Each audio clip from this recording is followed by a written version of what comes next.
एक जंगल में 3 चुड़ैल बहनें रहती थी। वो तीनों चुड़ैलें रात में जंगल से आने जाने वालों को मार डालती थी। एक रात वो बातें कर रही होती हैं। पहली चुड़ैल, जिसका नाम काली चुड़ैल होता है, वो दूसरी गोरी चुड़ैल से कहती है, बहन गोरी, कई दिन हो गए, मुझे तो पेट भर भोजन ही नहीं मिला। ऐसा ही रहा तो मैं भूखी रह जाऊंगी। सही कह रही हो बहन, लेकिन अब हम कर भी क्या सकते हैं। कोई भी गांव वाला डर के मारे यहाँ से आता जाता भी तो नहीं। अब सबको पता चल चुका है कि यहाँ हमारा वास है और सब यहाँ आने से डरने लगे हैं। बहन, अगर कोई यहाँ नहीं आएगा तो ना आए, लेकिन हम तो जा सकते हैं ना वहाँ।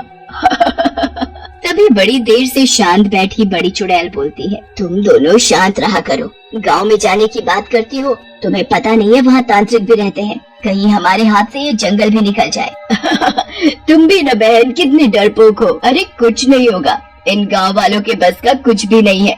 भला ये हमारा क्या बिगाड़ लेंगे। गोरी चुड़ैल भी काली चुड़ैल के समर्थन में बोलती है, सही कह रही हो बहन, इन गांव वालों के बस का कुछ भी नहीं है। ये हमारा कुछ भी नहीं बिगाड़ पाएंगे। उन दोनों की बात सुनकर बड़ी चुड़ैल बोलती है, देखो तुम दोनों को जाना है तो जाओ, लेकिन मैं नहीं जाने वाली गांव के अंदर। तुम्हारी मर्जी, हम दोनों तो चले। ऐसा कहकर गोरी और काली चुड़ैल गांव की तरफ चल पड़ती है। गांव के बाहर पहुंचने पर उन्हें गांव के अंदर खूब चहल पहल मिलती है और चारों तरफ लोग ही लोग होते हैं, जिन्हें देखकर दोनों चुड़ैलें खुश हो जाती हैं और आपस में बातें करने लगती हैं। अरे वाह, कितनी भीड़ है यहाँ इस गांव में। हमारा तो सालों तक खाने का इंतजाम हो गया। सही कह रही हो बहन, लेकिन हम अगर इस तरह से गांव के अंदर गए तो गांव के लोग हमें देखकर डर जाएंगे और हमें यहाँ से भगा देंगे। हम दोनों को गांव के अंदर जाने के लिए भेष बदलना होगा। ऐसा कहकर दोनों चुड़ैलें अपना भेष बदल लेती हैं। दोनों बहुत ही सुंदर लड़कियां बन जाती हैं। गोरी चुड़ैल काली चुड़ैल को देखकर बोलती है, अरे वाह काली चुड़ैल, तुम तो बहुत ही खूबसूरत लग रही हो। कहीं ऐसा ना हो गांव वाले पीछे ही ना पड़ जाए तुम्हारे। क्या बहन, तुम भी जरा अपने आप को देखो, बिल्कुल गोला बम लग रही हो। वो दोनों गांव के बाहर खड़े होकर बात कर रही होती हैं। तभी एक गांव वाला, जिसका नाम भीमा होता है, उन्हें दूर से ही देख रहा होता है। वो वहाँ आता है और उन दोनों को बोलता है, अरे तुम दोनों खूबसूरत लड़कियाँ इस गांव की तो नहीं लगती, यहाँ क्या कर रही हो और क्या नाम है तुम्हारा? सही कह रहे हो आप, हम इस गांव के नहीं हैं। हमें दूसरे गांव में जाना था, लेकिन रास्ता भटक जाने की वजह से हम यहाँ आ गई हैं। पता नहीं हम अपने गांव वापस कैसे जाएंगी। मेरा नाम पूजा है और इसका सीमा है। तुम दोनों को चिंता करने की जरूरत नहीं है। जब तक आप लोग चाहो यहाँ रह सकती हो। मेरे पास गांव में ही एक दूसरा मकान है जो कि काफी दिनों से खाली है। फिर भीमा उन दोनों को लेकर अपने घर चला जाता है। अगली सुबह गांव वालों को पूजा और सीमा दिखती हैं। गांव वाले उन दोनों को देखकर हैरान होते हैं और भीमा से पूछते हैं, अरे का हो भैया, ये दोनों लड़कियां तुम्हारी साली है का भीमा भैया? तभी दूसरा गांव वाला, जिसका नाम पप्पू होता है, बोलता है, अरे सुरेश भैया, तुम भी क्या बात बोल रहे हो? इस भीमा की इतनी खूबसूरत सालियाँ। भला ऐसा कहीं हो सकता है? भीमा की शक्ल तो देखो भला। उन दोनों की बात सुनकर भीमा को गुस्सा आ जाता है और वो बोलता है, तुम दोनों मनहूसों को बहुत मजाक सूझ रहा है। अगर मुझे गुस्सा आ गया ना तो तुम दोनों को मैं नहीं छोड़ूंगा। चलो उठ लो यहाँ से। भीमा को गुस्से में देखकर दोनों वहाँ से चले जाते हैं। रात होते ही दोनों चुड़ैलें अपने असली रूप में आ जाती हैं और शिकार की तलाश में निकल जाती हैं। तभी उनको वहाँ एक गांव वाला दिखता है। अरे वाह, मजा आ गया। कितना मोटा ताजा गांव वाला आ रहा है, इसे तो खाकर मजा ही आ जाएगा। चलो काली चुड़ैल, इसका शिकार करते हैं और अपनी भूख शांत करते हैं। ऐसा कहकर दोनों चुड़ैल उस गांव के पास जाती हैं। चुड़ैल को देखकर गांव वाला घबरा जाता है और बोलता है, अरे मर गया रे, ये तो चुड़ैला है। ये यहाँ कहाँ से आ गई? इससे पहले कि ये मुझे मार डाले, मुझे यहाँ से भाग लेना चाहिए। ऐसा कहकर गांव वाला वहाँ से भागने की कोशिश करता है, लेकिन दोनों चुड़ैलें उसको पकड़ लेती हैं। राजा, कहाँ तक भागोगे? हम दोनों से आज तक कोई नहीं बचा है। ऐसा कहकर चुड़ैलें गांव वाले को पकड़कर मार डालती हैं और खा जाती हैं।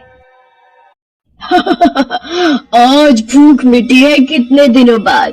अगले दिन गांव वालों को उस गांव वाले की लाश मिलती है। गांव वाले उसकी लाश को देखकर घबरा जाते हैं। तभी भीमा वहां आता है और लाश को देखकर बोलता है, अरे ये तो दिनेश है, लेकिन इसको इस बुरी तरह से किसने मारा?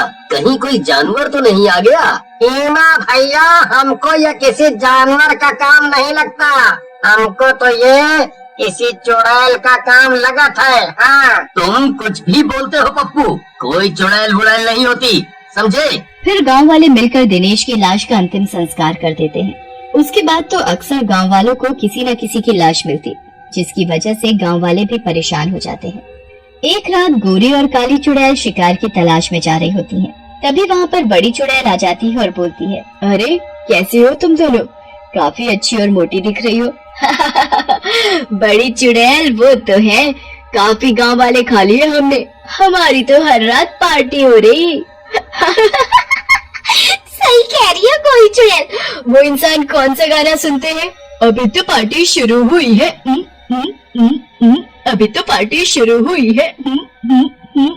उन दोनों की बात सुनकर बड़ी चुड़ैल बोलती है, तुम दोनों का आतंक बहुत बढ़ गया है, अब थोड़ा शांत रहो, नहीं तो ये इंसान तुम लोगों को मार डालेंगे। बड़ी चुड़ैल की बात सुनकर गोरी और काली चुड़ैल जोर जोर से हंसने लगती है। हमारी चिंता मत करो बड़ी चुड़ैल, इंसानों की हिम्मत नहीं है हमें मारे, वो हमारा कुछ नहीं बिगाड़ पाएंगे। लेकिन मुझे लगता है तुम हमारी किस्मत से जल रही हो। भला मैं क्यों तुमसे जलने लगी? मैं तो दोस्त होने के नाते तुम्हें सिर्फ समझाने आई थी, बाकी तुम्हारी मर्जी। ऐसा कहकर बड़ी चुड़ैल वहाँ से चली जाती है। उसी गांव में राजा नाम का एक मन चला रहता था। एक दिन उसकी नजर पूजा और सीमा पर पड़ती है। वो उन्हें देखता ही रह जाता है और उनके पास जाता है। आप दोनों तो बिल्कुल फिल्म की हीरोइन लग रही हैं। इससे पहले आपको यहाँ नहीं देखा। हम दोनों पास के गांव से आई हैं। कुछ दिन यहीं रुकेंगे भीमा जी के घर। ऐसा कहकर पूजा और सीमा वहाँ से चली जाती हैं। मर गया रे, कितनी खूबसूरत है ये, बिल्कुल रसमलाई लग रही है। आज ही रात मैं इनके घर जाता हूँ और इनसे अपने दिल की बात करता हूँ। राजा रात में छुपकर पूजा और सीमा के घर पहुँच जाता है और उनके घर की खुली हुई खिड़की से अंदर झांकता है, लेकिन अंदर का नजारा देखकर वो घबरा जाता है। अंदर पूजा और सीमा चुड़ैल के रूप में एक इंसान को खा रही होती है। बेटा राजा, बाल बाल बच गया, नहीं तो ये दोनों रसमलाई तेरी जलेबी बना कर खा जाती। इससे पहले इनको पता चले, भाग यहाँ से।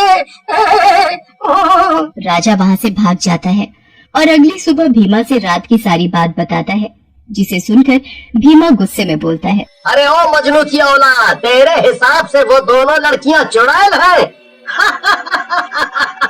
मुझे पता है तेरी गंदी नजर का, आप नहीं आई तो कुछ भी बोलेगा। नहीं नहीं भैया, मैं सही बोल रहा हूँ, वो दोनों सच में चुड़ैल हैं, मैंने अपनी आँखों से देखा है। अगर आपको विश्वास नहीं होता तो रात में आज आप चलकर खुद देख लो। तभी वहाँ और गांव वाले आ जाते हैं और पप्पू बोलता है, अरे भीमा भैया, अगर ये ऐसा बोल रहा है तो आज चलकर देख लेते हैं, रात होने में समय ही कितना है। फिर गांव वाले रात होते ही पूजा और सीमा के घर की तरफ जाते हैं। वहाँ सीमा और पूजा चुड़ैल के रूप में इंसान का मांस खा रहे होते हैं। तभी शोर सुनकर वो बाहर आ जाती है। भीमा गुस्से में बोलता है, ओह, तो तुम दोनों चुड़ैल हो दुष्ट लड़कियों, तुमने मेरे विश्वास को तोड़ा है। कौन हो तुम दोनों? मैं तुम दोनों को यहाँ से नहीं जाने दूंगा। कौन सा विश्वास? चुड़ैलों पर कौन सा विश्वास मूर्ख आदमी। तभी वहाँ खड़ी गोरी चुड़ैल बोलती है, आज तो काली बहन इतना सारा खाना एक साथ ही आ गया, मजा ही आ जाएगा। ऐसा बोलकर काली और गोरी चुड़ैल गांव वालों की तरफ बढ़ती है, लेकिन तभी वहाँ पुजारी जी आ जाते हैं। दुष्ट चुड़ैलों, हम तो ये किसी जानवर का काम समझ रहे थे, नहीं तो तुम्हें तो पहले ही सबक सिखा देते। ऐसा कहकर पुजारी चुड़ैलों को एक बोतल में कैद कर देते हैं। इस बोतल को मंदिर के नीचे दबा दो ताकि कोई भी शैतान इनको यहाँ से ना निकाल पाए। गांव वाले वैसा ही करते हैं। उधर बड़ी चुड़ैल को जब इस बारे में पता चलता है तो वो बोलती है, इन दोनों को मैंने बोला था कि इंसानों से सीधा मुकाबला मत करो, लेकिन मेरी बात नहीं मानी। सच में लालच बहुत बुरी बला है।